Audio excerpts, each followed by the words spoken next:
Baik, kita di video berikutnya untuk materi curve fitting. Sekarang bagian prakteknya ini, kita menggunakan Google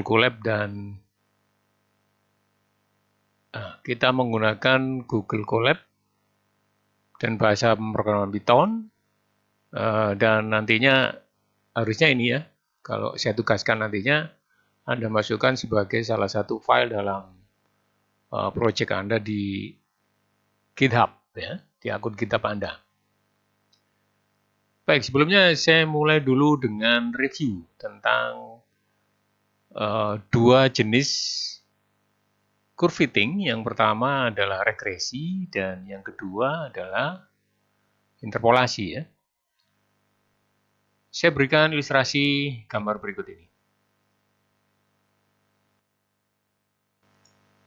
Nah, di sini Anda lihat tiga buah data, ya, dua kelompok data dalam tiga yang digambarkan dalam tiga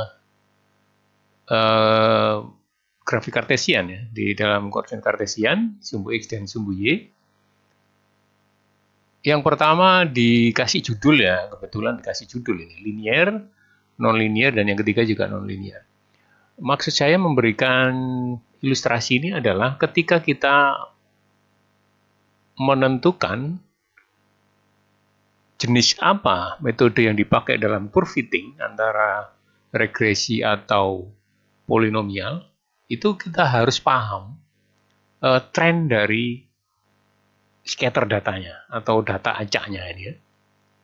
Anda lihat kenapa disebut linear, ya jelas kalau linear Anda pakai ini ya, regresi nantinya, garis lurus. Anda bandingkan dengan yang dua yang di sebelah tengah dan kanan, yang non-linear. Apa bedanya itu? Sama-sama scatter, tapi yang ketiga jelas sekali, scatternya membentuk lengkungan. Ya.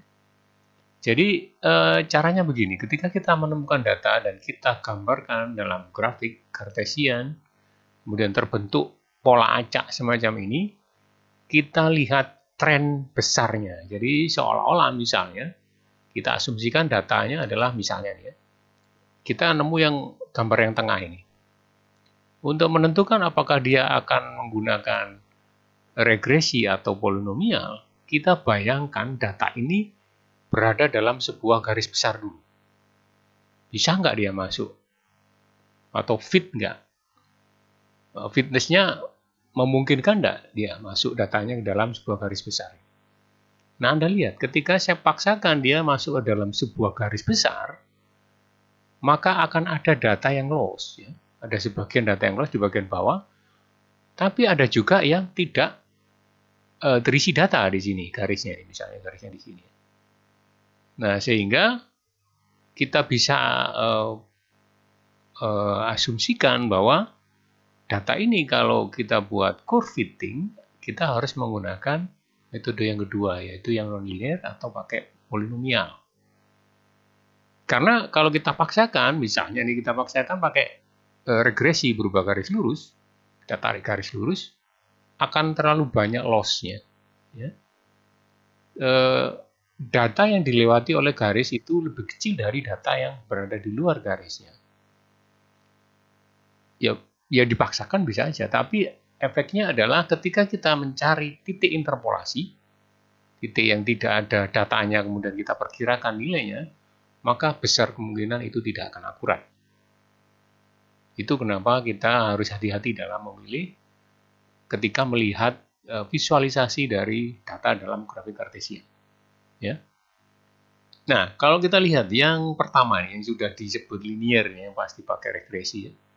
Kalau kita selimuti data-data scatter ini dalam sebuah garis besar, semuanya masuk. Ya. Di atas ini kita cari batas atasnya di sini, batas bawah ini, semua masuk. Mungkin yang nggak masuk hanya satu data kecil, satu ya. Di bagian ini yang saya tunjukkan ini.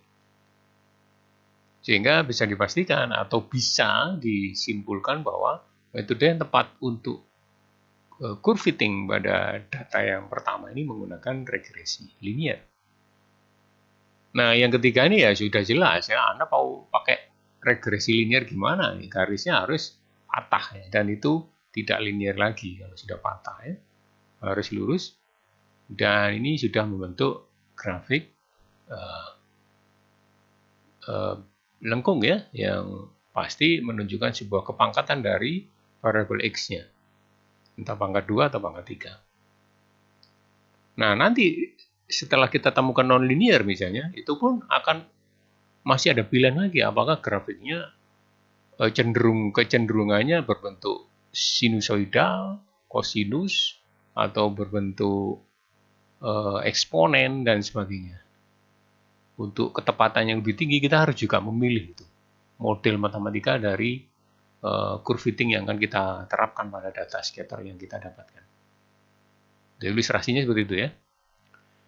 Nah, sekarang saya akan mencoba membuat sebuah simulasi dalam Google Colab ya, menggunakan data yang kita generate ya, kita random, kemudian kita akan coba lakukan curve fitting pada data random tersebut.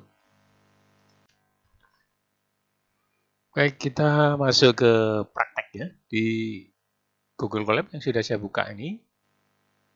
Sudah saya ketikkan kode-kode program untuk curve fitting ya. Masalahnya di sini untuk kode regresi ini agak susah kalau yang pure ya. Jadi saya pakai library yang di dalamnya sudah ada modul atau function untuk regression ya. Dan kebetulan regression modelnya ini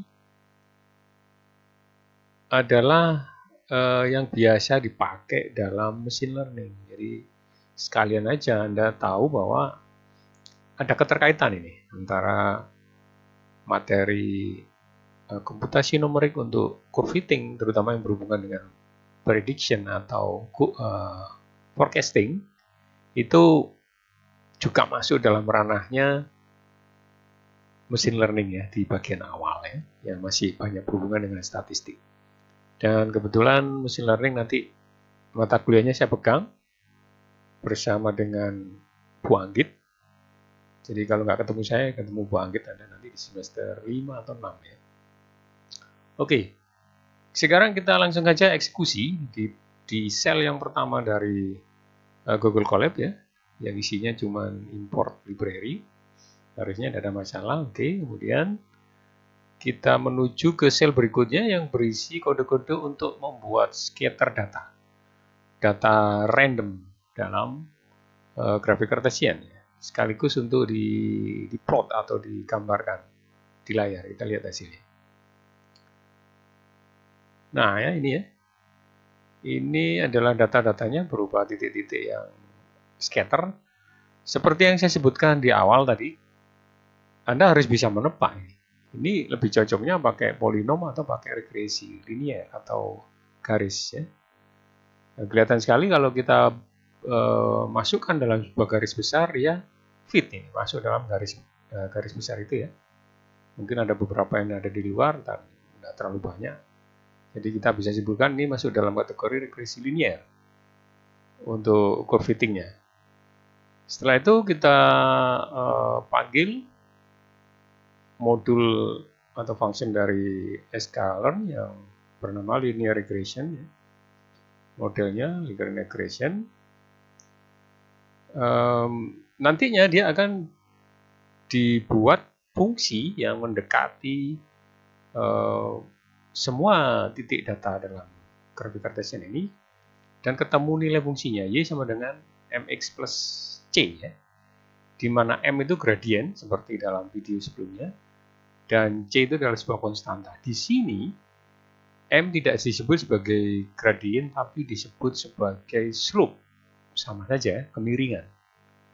Gradien dan slope itu sama, kemiringan. Kemudian c-nya konstanta di bagian akhir dari persamaan itu di sini disebut sebagai intercept. Jadi nanti akan ketahuan y sama dengan m-nya berapa, slope-nya berapa, variabelnya x, dan plus c atau intercept-nya berapa nih ketemu. Langsung kita eksekusi ini. Nah, langsung ketahuan ini kan. Ketemu garis lurusnya ini dimulai dari kira-kira intercept-nya ada di sekitar minus 5 koma ini. Kalau kita tarik garis ke arah sumbu Y sama dengan 0. Ya, ketemu ini fitting regresinya. Nah, baru kemudian kita cari slope, gradient, dan intercept atau nilai C. Dari persamaan didapatkan nilai seperti ini. Ya. Slope-nya adalah 2, sekian.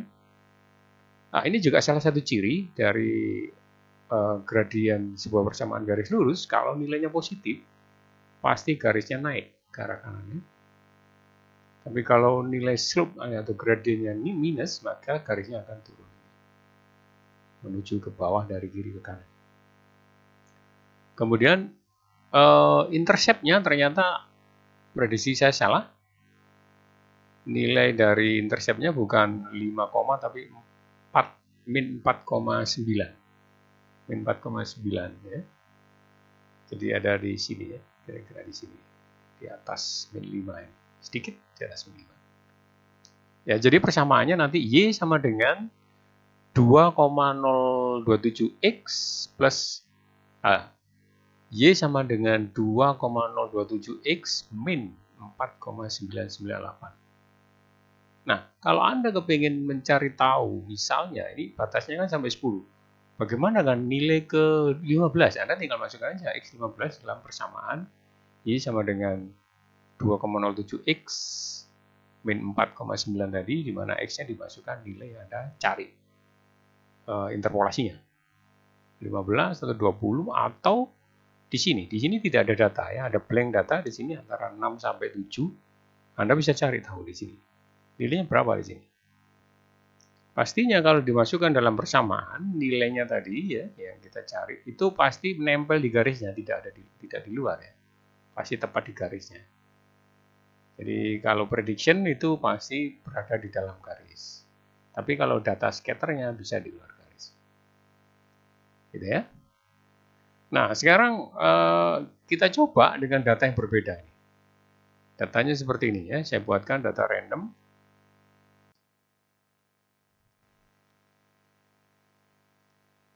Nah, Anda lihat di situ ya. Datanya jelas-jelas nonlinear. Dan saya tantang Anda dengan data ini untuk melakukan curve fitting terhadap data yang scattering yang acak ini ya. Silakan Anda cari referensi dari manapun boleh untuk membuat pendekatan fungsi yang bisa memenuhi dari data acak yang sudah saya buat. Ini ya. Kalau di sini saya membuat basicnya dari sinusoida ya. Kita bisa lihat. Nah, nanti Anda curve fittingnya pakai polinomial apa terserah ya. Oke. Kodenya akan saya kirim ke grup dan juga di e-learning Unitomo. Silakan Anda nanti kerjakan sebagai bagian dari tugas yang kedua ya.